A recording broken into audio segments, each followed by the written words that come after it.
Welcome to Loyola University Chicago's Be the Change Implementation Science Seminar Series. The Parkinson School of Health Sciences and Public Health, Loyola University of Chicago, in partnership with the Institute for Translational Medicine, offers monthly seminars to promote implementation science to improve translational science and health outcomes.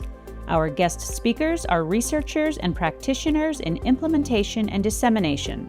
From different lenses, we will learn about theory and use cases.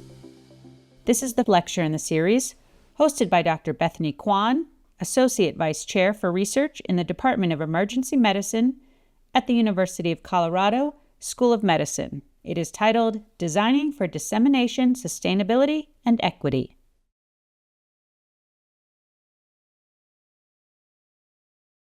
Thank you so much. Thank you, everyone, for being here.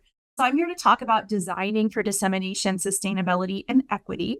So the field of dissemination and implementation science is predicated on the idea that to enhance the impact of the products of our research on health and health equity, our innovations must be broadly adopted and sustained in real-world settings. There are a number of barriers to dissemination and sustainability of our research, however, that limit the impact of innovations on health and health equity. And these are a poor fit between health innovations and the intended context for use, our research paradigms that we use to develop and test our programs, and cultures and systems that fail to incentivize and support active dissemination and translation of evidence into practice. And if you think about what most of us have been trained to do in research, is we do these very carefully controlled experiments in tightly controlled populations and settings, often generated by our own ideas and theories and our own interpretation of the evidence, and which is great and wonderful and fantastic science, and sometimes is part of the challenge in what ensures that our research is something that actually can have an impact on the real world. And so what do we do about that? How do we address that challenge? In dissemination implementation science, we've increasingly been thinking about this concept that we call designing for dissemination and sustainability, or D4DS. And this refers to principles and methods for enhancing the fit between a health program, policy, or practice and the context or setting in which it's intended to be adopted. So how do we make sure, what are the methods, what are the ways of thinking about how we approach research to ensure as much as possible that what we're doing is something that can be used in the real world? It also refers to early and active dissemination and sustainability planning. And so very often we leave dissemination or thinking about sustainability to the end of a project. Well, can we think about dissemination before we even know what we have to be disseminated? Who's our audience? How do we make sure that we are designing our research so that we're answering questions that matter to them? So this general definition builds on some earlier work to define designing for dissemination. Again, it's a methodology of ensuring that the products of research, our evidence that's generated, our programs, our policies, our interventions are developed to match the contextual characteristics of the target audience and setting for intended use. Dr. Glasgow last month talked about PRISM, the Practical, Robust Implementation and Sustainability Model, which is a fantastic model for thinking about context. What is it that we need to know about our intended audience and setting for use that we can think about early on? And then in parallel, designing for sustainability is early planning and design processes to increase the likelihood of sustainment of an evidence-based program or practice. And so be thinking about who will ultimately need to deliver your program or intervention, what workforce will be required, how are those people paid for? And so that in designing for sustainability, you're really thinking about who your workforce is, the personnel, the capacity within a system. And then we increasingly consider designing for dissemination and sustainability with equity in mind. So for instance, this EQDI framework that you see here on the page encourages consideration of health equity frameworks like the socio-ecological model as we develop our dissemination and implementation strategies, as we select our interventions that will be implemented. And so frameworks like the health equity implementation model, including PRISM, can help us think about, well, where might there be equity factors that we need to be very sensitive to as we're thinking about dissemination and implementation of the evidence. So back to the principles of D4DS. And to reiterate, we're talking about these three principles, beginning with the end in mind, ensuring innovation context fit, and planning for active dissemination and sustainment. So I'm going to tell you a little story. So in Greek mythology, Prometheus was a Titan god of forethought, the creator of human civilization, known for intellectual and craftsman pursuits. Known to have molded humans from water and clay, he provided us with practical tools and knowledge that we would need to not only survive, but to grow and thrive and improve over time, including being credited with creating fire, science, and the arts. Certainly, very productive. He also was known for championing the cause of humans against the gods. You might know the story, to his great peril. And importantly, in that context, his cunning and forethought and ability to outwit the gods is lauded, in contrast with the foolishness and lack of foresight of his brother Epimetheus, which means afterthought. So I like to think of Prometheus as the origin story of this idea of beginning with the end in mind, having forethought about how your research will be used. In recent years, we've increasingly come to recognize that our traditional approach to health research is more Epimethean in nature. We design and test our interventions, programs, service delivery models using our tightly controlled scientific methods to establish efficacy and grow our knowledge. So clearly a very important step in the process of research. And we publish our efficacy trials in academic journals. And then sometimes we move towards dissemination beyond academic audiences. Perhaps we evaluate population health impact and advocate for policy changes that enable sustainability. But often, and certainly historically based on data, dissemination, impact, and sustainability are afterthoughts or even someone else's job entirely.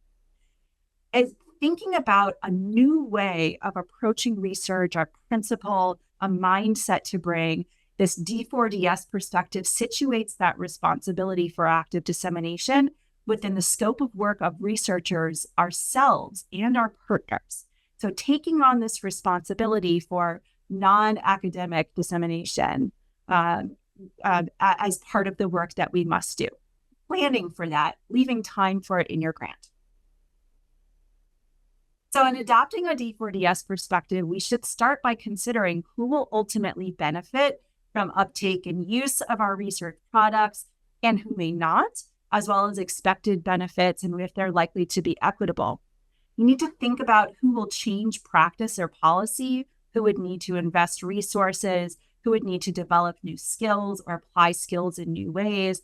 When thinking about dissemination and sustainability, this is a long game. This is thinking about in 5, 10, 15 years. How might this change training programs for people who work in clinical settings or in public health settings? What would they need to do differently? How do we need our health policy to change to support the kinds of interventions that we know are really helpful but are difficult to pay for? And so thinking about your intended audience and level of impact is an important, very early step in this process. And so you can see here on the right, this is another representation of the socio-ecological model where you're thinking about not only individual level change, the patient or the community member, the individual whose knowledge, attitudes, behaviors need to change, or who might be impacted. You're also thinking about the interpersonal context, the community context in which they live and work, the organizational context in which new interventions, programs, or service models are to be implemented and delivered, and then ultimately the policy or enabling environment that supports the culture, the payment, the reimbursement mechanisms for paying for these services. You might also want to think about this concept of adopters, influencers, and potential saboteurs.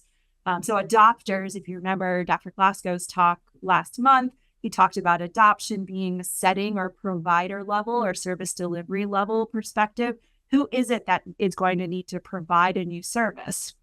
Those are the adopters. So what do they care about? What outcomes matter to them? What's really going to be feasible for them in the course of their daily work? And then you might be thinking about the influencers, those making decisions about what resources will be made available, how people will prioritize their time, what will be incentivized and supported and expected of those who work within their settings. And then you have potential saboteurs, those who might be competitors, those who might really like the status quo, those who generally don't like change. So who is it that might stand in the way of this innovation or this evidence-based practice being broadly adopted and sustained? So what actually are the products of research that we are designing for dissemination and sustainability? We often think about interventions or devices or treatments, but there's others as well. Generally speaking, the main product of research is evidence. It is the generalizable knowledge that results from the conduct of research and evaluation. But then we can also think about our programs, treatments, interventions, and services. We might be developing technology and infrastructure, either for delivering health or healthcare or public health services, or just the conduct of research, so devices, software, hardware for conducting research. We might be developing dissemination and implementation strategies, which refer to the methods, approaches, guides, or materials to support dissemination, implementation, and sustainment of effective, equitable, efficient public health and healthcare practices in real-world settings. We might be disseminating and sustaining policy and guidelines, whether we're talking about local, sort of small p policy, if you're familiar with that concept, or big P national policy. But either way, our policy and guidelines are something that we need to make sure people are aware of, that they can adopt and use. And then another category would be methods. So we might be developing research or evaluation techniques, instruments, tools, or models, maybe some measures we've developed or equipment we've developed. All of these things are aspects of what comes out of the process of research that we want to make sure people are using. So a second D4DS principle, ensuring innovation context fit, refers to when the products of research are developed in ways that match the needs, resources, workflows, and contextual characteristics of the target audience and setting. So D4DS means ensuring that our products fit context of intended use, both at the outset and over time. And so, as I mentioned previously, context frameworks like PRISM, an extension of AIM that you see here and heard about last month. There's also CFR, the Consolidated Framework for Implementation Research. The EPIS model is another one that has some great overviews of how we might define or conceptualize context.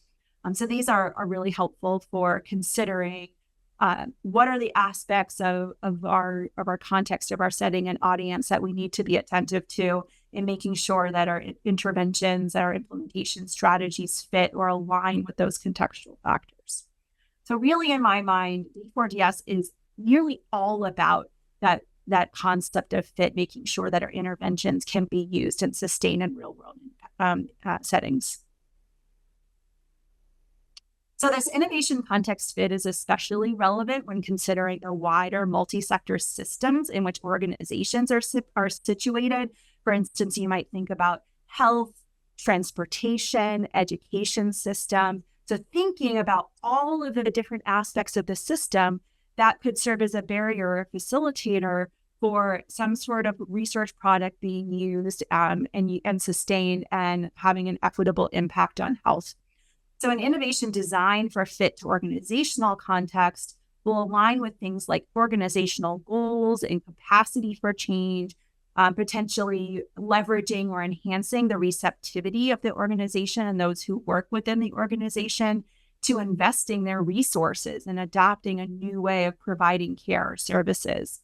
And so this innovation system fit concept relates to system readiness for change. And so here's one paper within the implementation science literature around organizational readiness for change. So this system capacity for change is really integral if the timing matters so much here, if you're approaching a system or organization to ask them to make some modification in the way they're delivering care, are they in a position to do so? Are they able to allocate those resources? Is it a good time for them? So really thinking about how and who and when you're approaching these systems to ask them to do something differently. And so part of that context analysis is understanding that system capacity and organizational readiness for change. The third principle of D4DS concerns this importance of planning for active dissemination. So active dissemination is an active approach of spreading evidence-based interventions to a target or intended audience via determined channels using planned strategies. So very purposeful. This is not just, let's publish in JAMA and then everyone will read my paper and know exactly what to do with this information to change their own local practice. Active dissemination is much more purposeful, that you're understanding the needs and perspectives, capacity, and resources of individuals, of groups within your intended audience, and you're reaching them according to the way that they best receive information, that you're providing them with information structured in a way that they can take up and use it readily. So in dissemination planning, you're identifying your audiences, you're packaging and distributing messages and materials to your audiences in ways that will support uptake of evidence for them. And so this is often a lower priority for scientists. We have a dissemination service here at the University of Colorado where we have dissemination scientists and communication specialists that help support our research teams in thinking about and walking through these steps in developing a dissemination plan, because it's not necessarily intuitive. And we like this Bauman and colleagues Planning for Active Dissemination 6-step dissemination framework that articulates the steps that I've described for you here. And so we have a tool that we've developed, a workbook that we've developed to help walk investigators and research teams through this process of creating their messages and materials and supporting that process of dissemination. Any questions so far? Okay. Raise your hand if you've ever done dissemination in the way that I'm describing here. If you've ever been part of a project to do non-academic dissemination.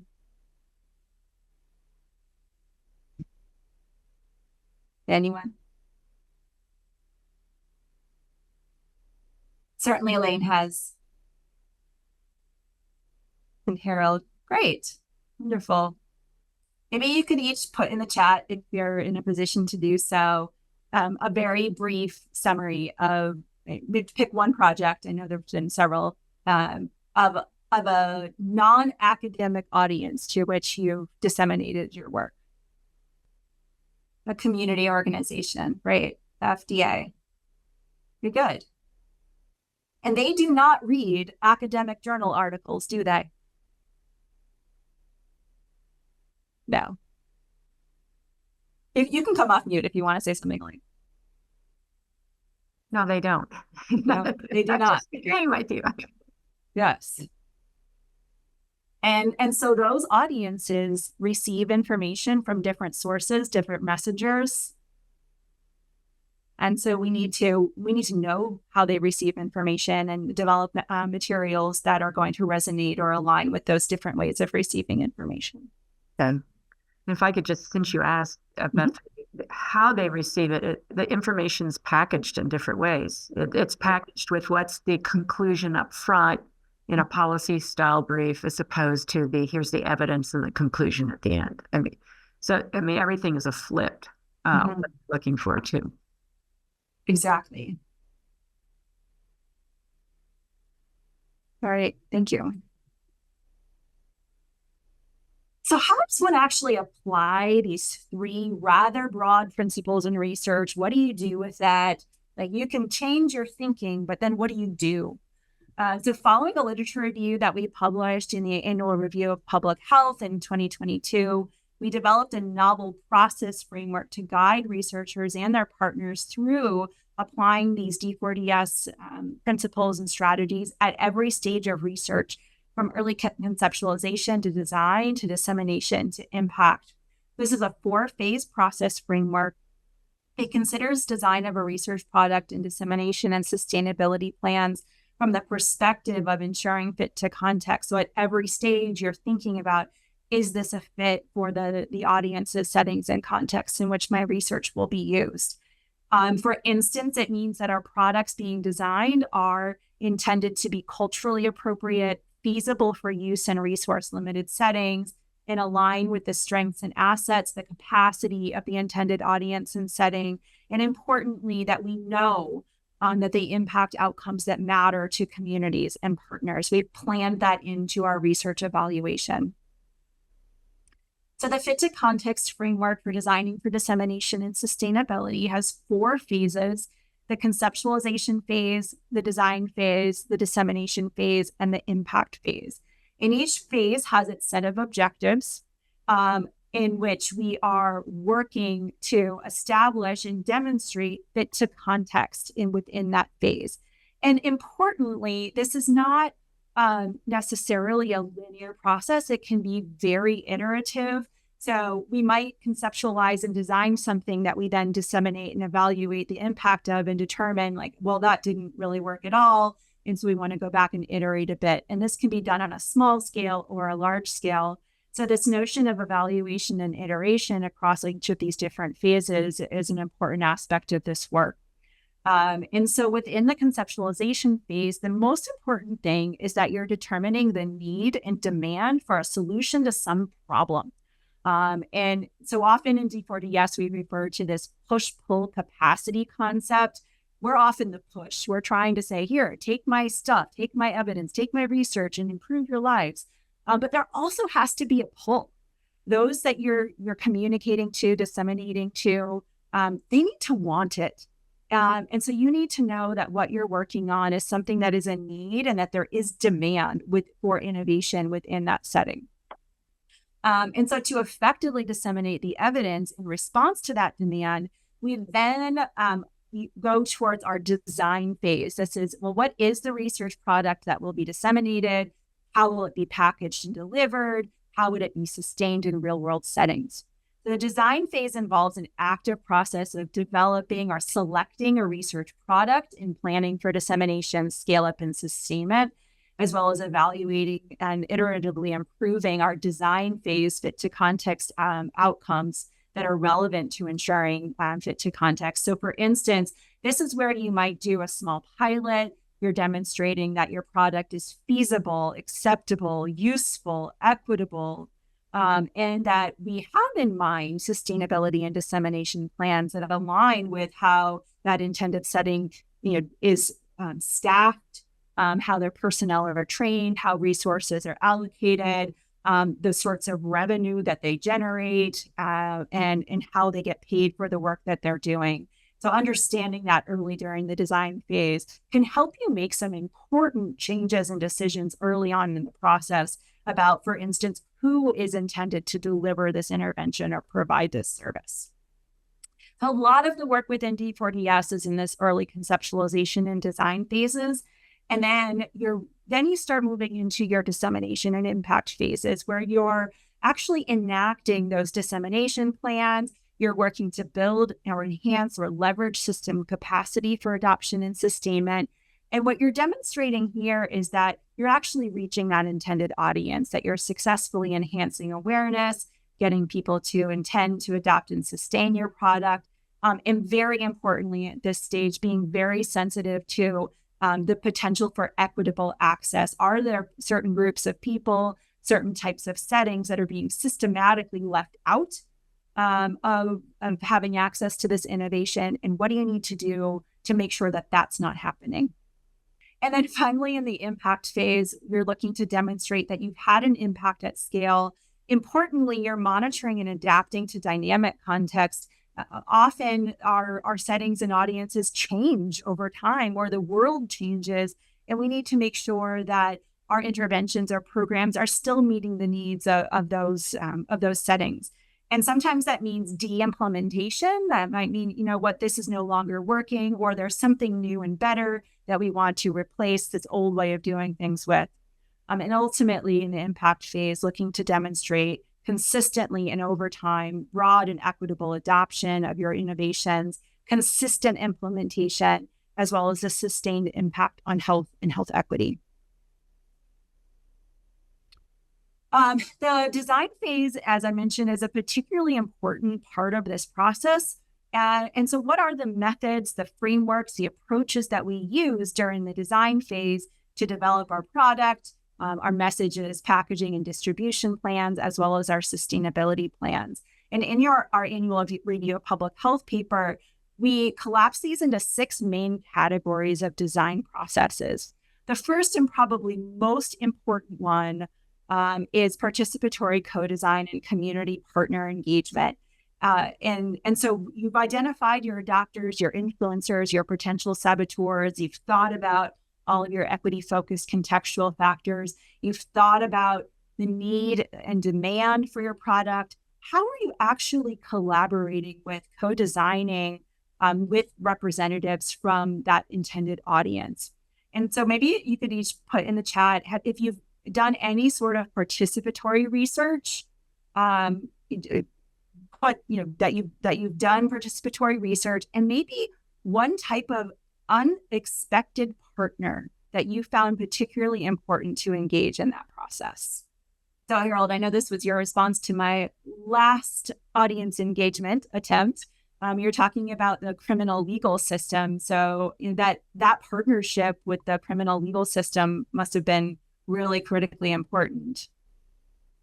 Yeah, and very difficult, particularly because having cultural competence with both the people that we're trying to help and also the people, the law enforcement professionals and others, is just a real challenge to earn legitimacy with all the different stakeholders that have a real stake in that. And I would say one thing we've learned is everybody already knows a lot of the general things that we might want to tell them about what's evidence-informed interventions. What they often struggle with is all the mundane practicalities of actually getting people connected to medication treatment if they have an opioid use disorder, things like that. So we've really had to raise our game in listening as opposed to showing up and telling people stuff. I would say. I'm not sure that answers the question, but that's one of the things that I have. They're just as smart as we are. They know so many of the things that we might think they don't know, but they struggle to actually on the ground make it happen. Absolutely. And so you refer to these mundane logistics.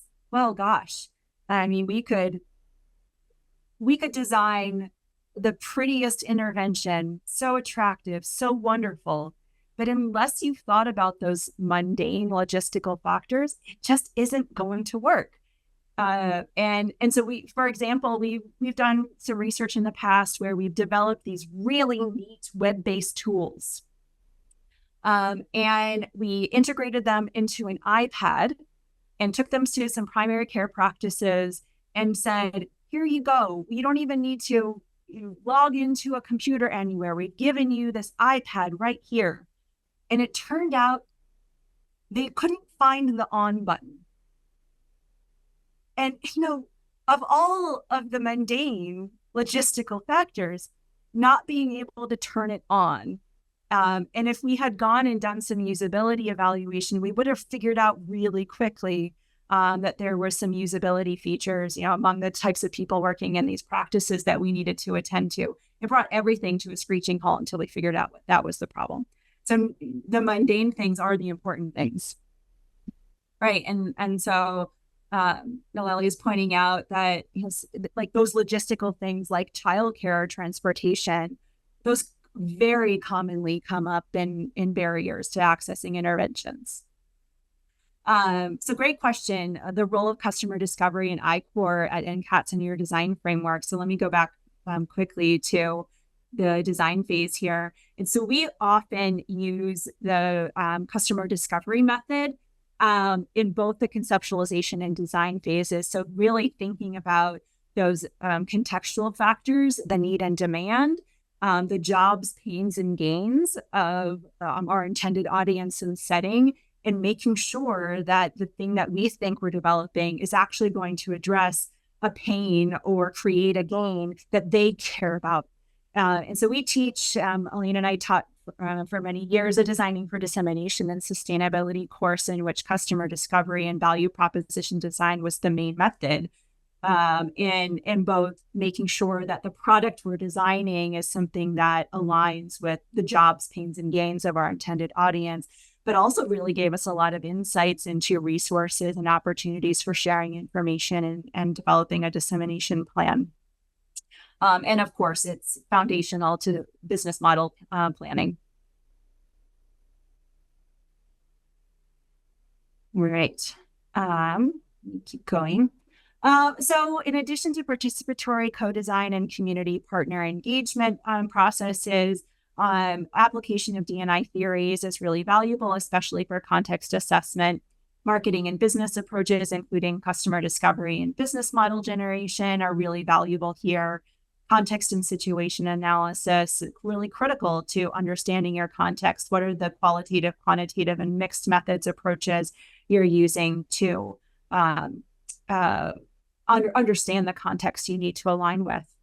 And then systems engineering and complexity science approaches. Those are largely outside of my area of expertise, but there's quite a lot of work around participatory group modeling and understanding those larger systems. So especially when you're thinking about implementing an intervention that touches upon a lot of different sectors of the healthcare system, the education system, the transportation system, can be really valuable to think about those in the context of these systems models. And then communication and the arts are often underlooked as a valuable type of expertise to incorporate into your dissemination planning.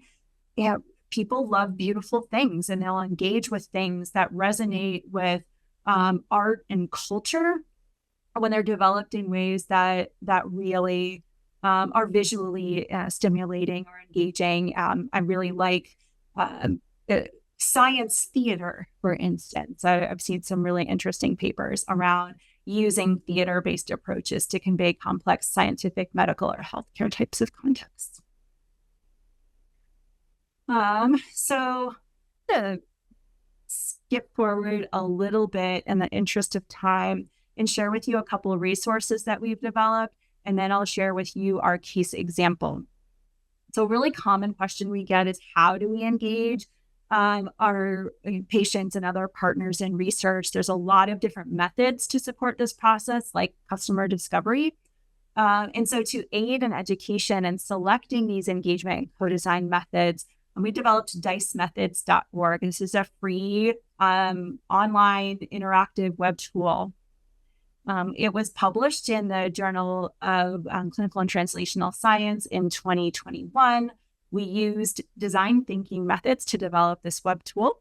And so if you you can scan that there, or you can just go to dicemethods.org and you can play around with the tool. You'll first find a brief introductory video featuring me. I don't like to watch this video, but you are welcome to. And so there's two main components. There's an education hub and an interactive engagement strategy selection tool. Within the engagement education hub, you'll learn some basics around, well, what is engagement? Why do we engage our partners? What sort of research do we need to build our evidence base around engagement methods, some core principles, and how do we identify people to engage and establish their roles? You can take a deeper dive into how we organized the site, so distinguishing between engagement approaches, methods, and tools, exploring potential engagement approaches for your project and using our tool. My favorite part of this web tool is the engagement selection tool. And so what we do is we help align the selection of an engagement method with your purpose, as well as with logistical factors like budget, who you think you might be engaging, and how much time you might be able to get them to dedicate to you and this project and this initiative, as well as the staffing and expertise that are on your team. So in the selection tool, you pick your research stage. Are you in planning? Is your research funded and it's already underway? Are you in the process of developing a dissemination strategy? And then what's your purpose of engagement? There's a number that you can select from a drop-down list or from a checklist. And so you can, for instance, say, I'm in the planning stages. I'm really just looking to develop my research questions that are relevant to my partners and communities. And then roughly speaking, do you have no money, a very little amount of money, a moderate amount, or a lot of money? And then thinking about the types of people you might engage, how many times do you think you might be able to get their attention? How much time per interaction? And this tool helps filter out and makes recommendations for engagement methods that are a fit with your purpose as well as those logistical factors. And then you click on each one, there's a brief description, and then you can continue on to these strategy fact sheets that we've developed. Here's just a few examples. So here's DeVerke's conceptual model for stakeholder engagement, comparative effectiveness research, human-centered design, stakeholder panels or advisory groups, community engagement studios. I think we've cataloged like almost 30 different approaches, methods, and tools. And I saw someone mention in the chat the use of focus groups. So focus groups can be a really valuable tool in engagement, especially for collecting more structured data that you can use to inform the design of your tool. All right. Let's see. Like I said, I'm going to jump forward a little bit. I can send around these slides if you'd like to dig in more.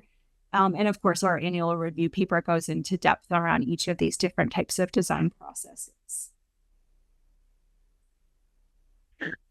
Recently, we developed a Designing for Dissemination and Sustainability Planner tool. This was developed in partnership with Washington University in St. Louis, led by Dr. Maura Kepper, Northwestern, and the University of Colorado. And it guides research teams through the conceptualization and design phases of the Fit to Context framework. So, reminding us, those are our phases there. And it's organized really similarly to DICE methods. We have our education hub as well as this interactive action planner tool. And within the education hub, there's information, lots of links to resources and published papers and other guides for relevant to each of the different steps in conceptualization and design. So guidance on identifying partners, on understanding context, on the co-design of your product and the different methods you can use, including links to design thinking resources, value proposition design, the strategizer value proposition canvas that goes along with customer discovery. And then information on developing your dissemination plans, including a dissemination planning workbook that I mentioned that comes from the University of Colorado, as well as a number of other resources for dissemination planning. And then similarly for sustainability planning, definitions, resources, and guidance on both planning for and measuring sustainment. And then the action planner walks you step by step through each of the different phases within conceptualization and design. And it's a series of worksheets. You can interact with members of your team so you can do the co-design together by everyone setting up their own account within this system. But you can also do it without setting up an account. You can just walk through the different pieces. And importantly, at every step, there's also this cue to equity. So thinking about those equity-focused contextual factors where you might need to be attentive to equity concerns throughout the process. So let's see. We have about 15 minutes. So that's a good amount of time to do a quick case example. Any questions at this stage before I move on? Please speak up if you have any questions. Bethany, this is Elaine. What if you, if teams are thinking about trying to use the Navigator tool, where do you see them getting hung up in starting?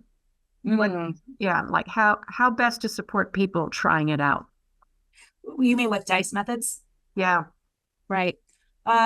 So what I actually like to do as a starting point is go to the homepage, and on the left-hand bar, you'll see the approaches, methods, and tools all laid out there. And you can spend some time just reading through each one. There's not so many that it's completely overwhelming. And I do find that it's helpful to be at least somewhat familiar with each one before you go to the interactive tools so you have a sense of what you're looking at. And so just doing some reading, they won't take very long. There's a brief description of each one of them. And so that would be my recommendation as a starting point, is just reading through what these are, gaining some familiarity, and then playing around with the tool.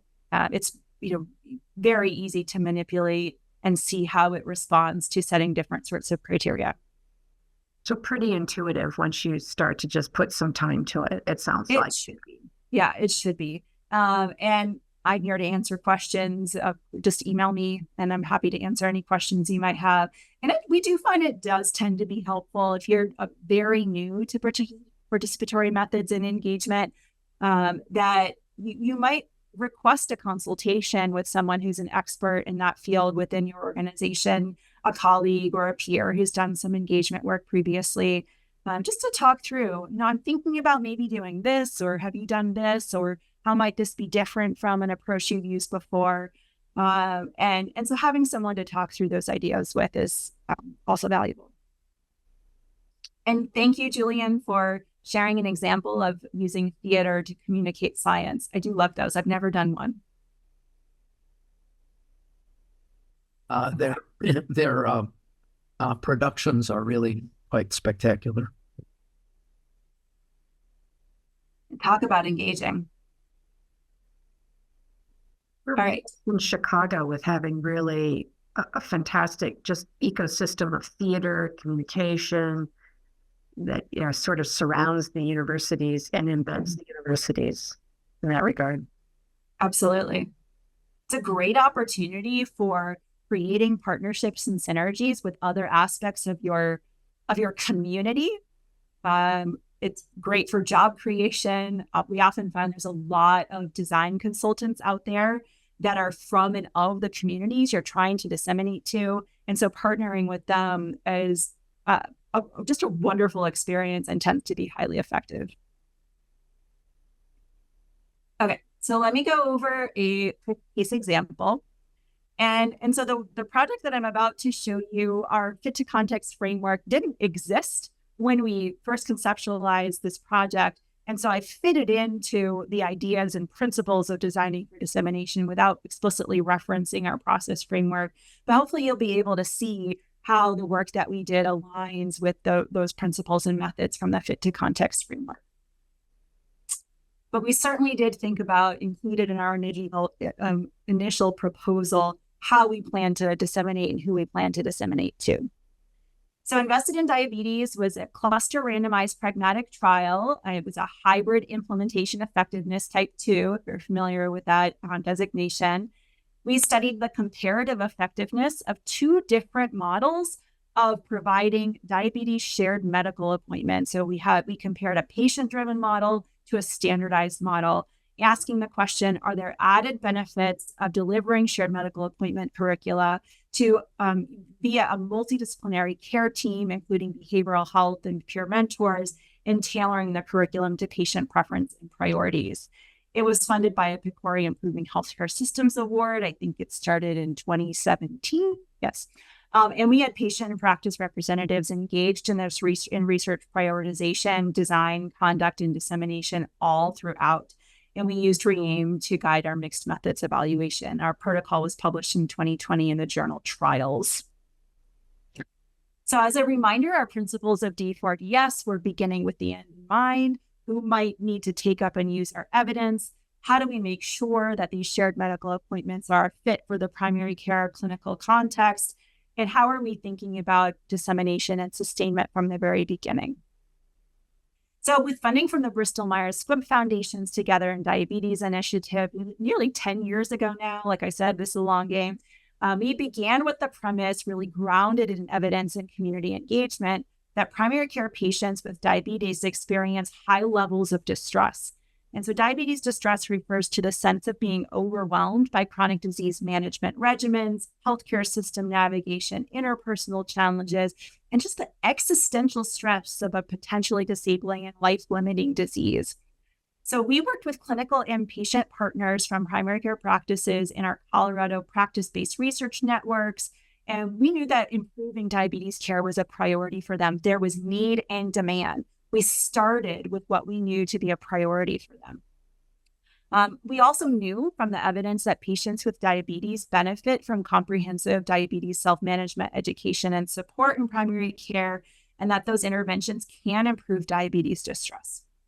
So we used an engagement method called boot camp translation. You can see here, this is the excerpt of the strategy fact sheet for boot camp translation from dicemethods.org. And this is just the little brief description at the top of the page. There's a whole set of guidance on how-tos for each of these different methods.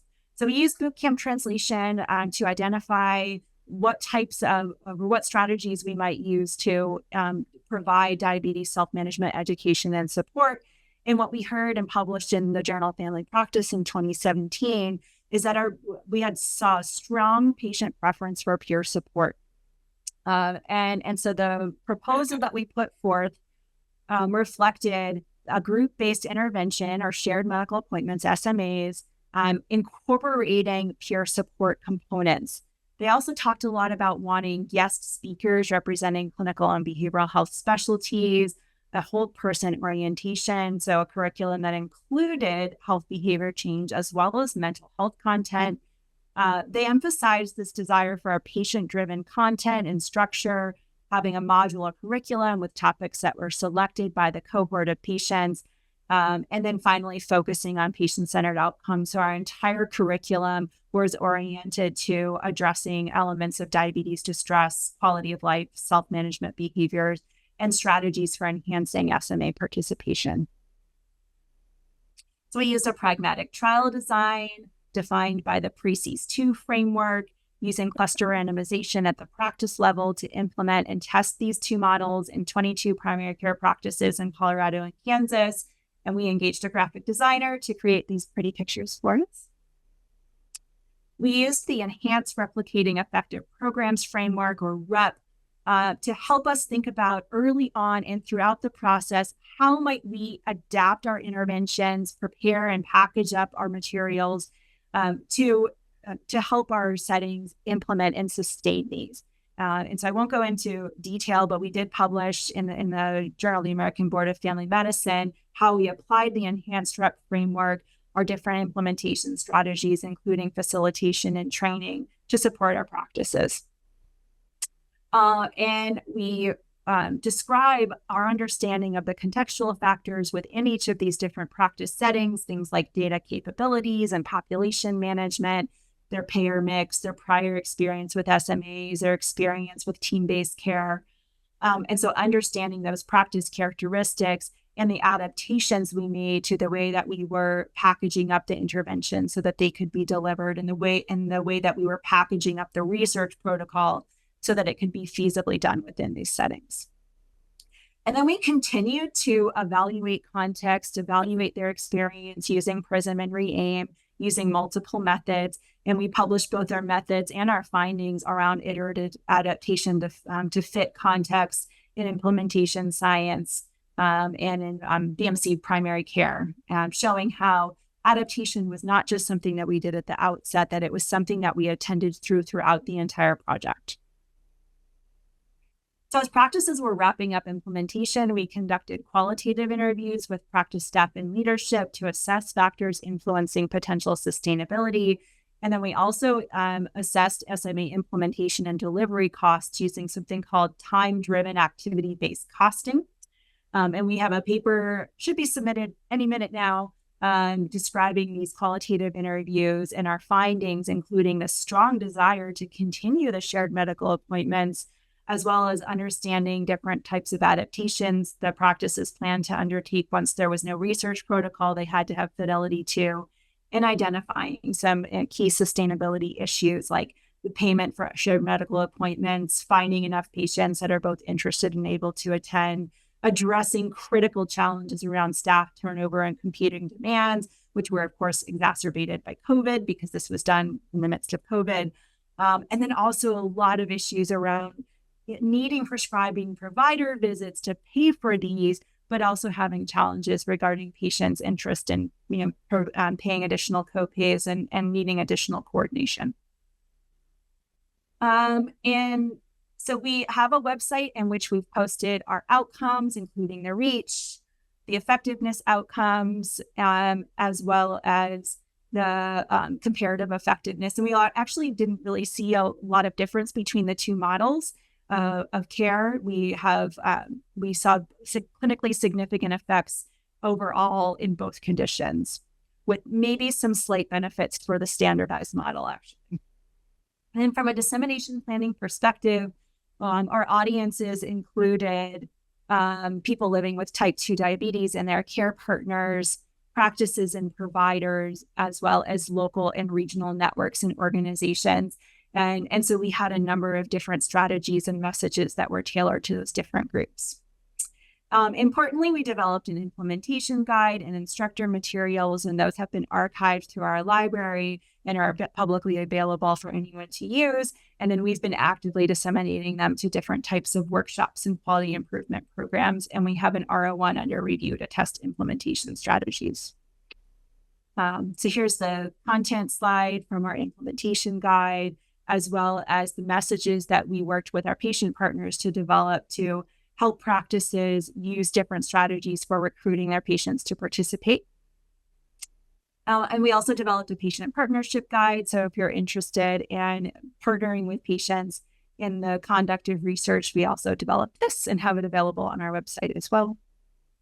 We had a really wonderful team, lots of co-investigators and patient partners and professional support all along the way.